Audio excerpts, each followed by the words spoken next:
నమస్తే, నేను మీ నాగచంద్రుడు, సీనియర్ న్యాయవాది సనపడ. ఇది చాలా ఉపయోగపడే వీడియో, అందరికీ షేర్ చేయండి వీలైతే. కేవేట్ పిటిషన్ గురించి తెలుసుకోండి. Section 148A. మన పైన ఎవరైనా ఒక సివిల్ లేదా మ్యాట్రిమోనియల్ కేస్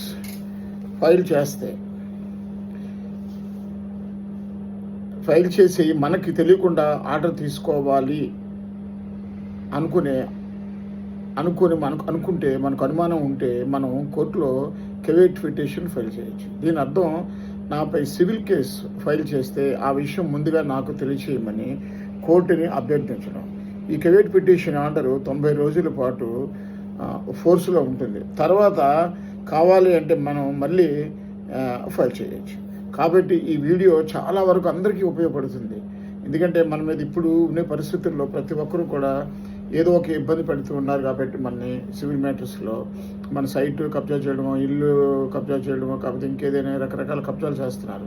మనకు తెలియకుండా ఇంజక్షన్ ఆర్డర్ తెచ్చుకోవడానికి ప్రయత్నం చేసే వాళ్ళకి చేస్తారేమో అనుమానం కలిగేటప్పుడు మనం ముందుగా కేవేట్ వేసుకుంటే కనుక అది వాళ్ళకి ఇటువంటి ఆర్డర్ రాకుండా ఉంటుంది. అందువల్ల ఈ వీడియో అందరికీ వీలైతే షేర్ చేయండి, నా వ్యూవర్స్ అందరూ కూడా దయచేసి.